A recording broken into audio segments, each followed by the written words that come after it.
15 Freaky Real-Life Cases of Satanic Worship, Part 1.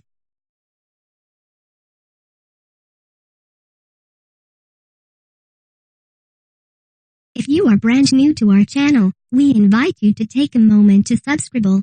Just click on the lit red button as well as the gray bell. Why the bell? Well, it will let you know every time we post a new video. 1. Herberts Barbershop.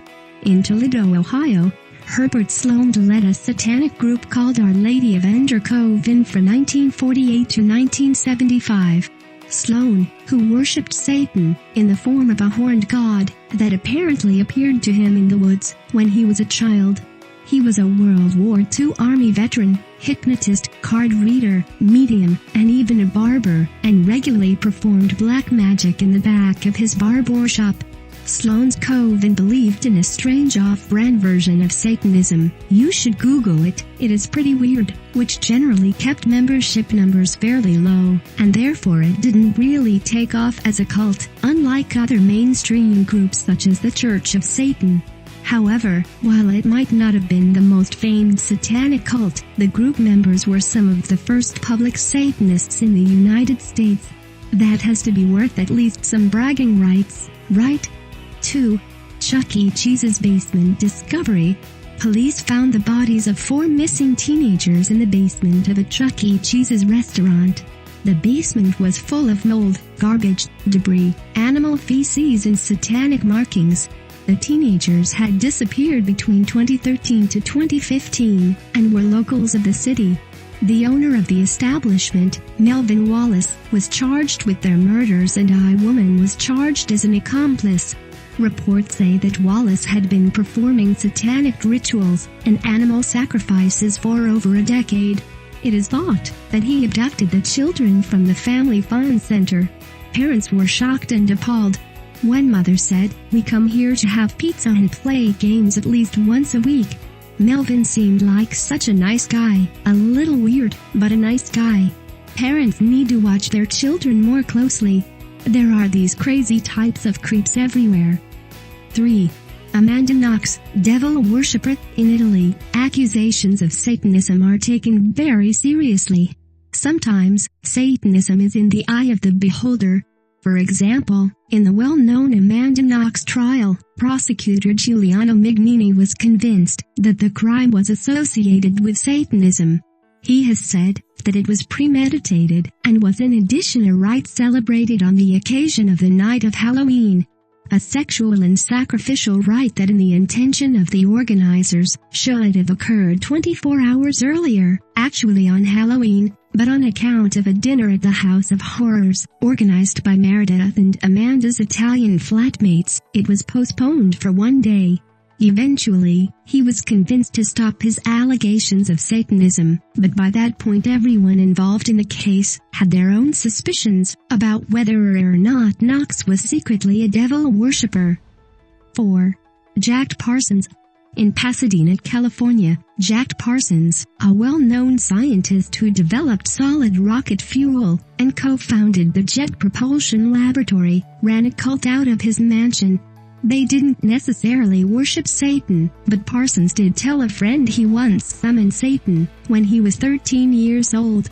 Parsons was also known for being a financial supporter of the infamous pagan leader, Aleister Crowley. The founder of Scientology, L. Ron Hubbard, was a member of the cult. Make of that what you will. Members of the cult would dance semi-nude around bonfires and they were not shy about it. Parsons and Hubbard documented the rituals themselves, practicing sex magic, public ceremonies, according to neighbors, and praising Parsons' favorite goddesses. Eventually, the rituals got so extreme that even Aleister Crowley chastised them. 5. The Night Stalker. The Night Stalker, Richard Ramirez, is arguably the most well-known serial killer to flirt with the devil. He confirmed for many that Satanism and serial killing go together like peanut butter and jelly, except it's a significantly less delicious combination. Ramirez's crimes appeared random at first. He attacked, raped, and murdered women. Sometimes he would leave a drawing of a pentagram behind. The Night Stalker's reign of terror took the lives of 14 victims in his brief serial killing stint. When police arrested Ramirez, he told them that he was a minion of Satan who had been sent to Earth to carry out the devil's evil deeds. You would think the devil would be less likely to get caught, though. 6. Christina's Diary. Jeanette Marin and her daughters moved to a small town in Long Island in 2006. The family were hoping to leave the loss of their husband and father behind them. He died in an apartment fire. However, their clean slate in St. James wasn't all it was cracked up to be. The women say that they saw hooded men around their property and heard voices and thumps around the house. To make things creepier, they later found a diary from 1927 in their basement, written by a girl called Christina. She wrote about sexual abuse and animal sacrifices performed as part of a Long Island cult. The family continued to encounter spooky paranormal activity, and their experiences were turned into an episode of Paranormal Witness, a sci-fi program. 7. LaVey's Church of Satan. In San Francisco's Richmond district, Anton Sander LaVey operated his Church of Satan group out of his private, all-black house. LaVey and his Satan-worshipping followers performed highly dramatic rituals, which they often filmed for future generations to reference. Because of the footage they broadcast, and LaVey's published work The Satanic Bible, the Church of Satan gained a lot of publicity in the 60s and 70s. Much like the craze of Scientology, many Hollywood celebrities such as Marilyn Manson and Sammy Davis Jr. joined the Church of Satan. As well as the Church of Satan, San Francisco and the Bay Area has seen many potential satanic serial killers. You've all heard of the Zodiac Killer and the Night Stalker, right? 8.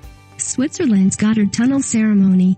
When the world's longest rail tunnel was built in Switzerland, after 2 decades of construction, a celebration ceremony was broadcast live on television. Between a person, dressed as a goat ritualistically consuming and mating with the dancers, the song chanted in Italian and ancient Germanic, and chained out a person wearing a diaper. People genuinely believed that they were witnessing a satanic ritual. In fact, the BBC had to issue a disclaimer, because the imagery the ceremony used was so extreme.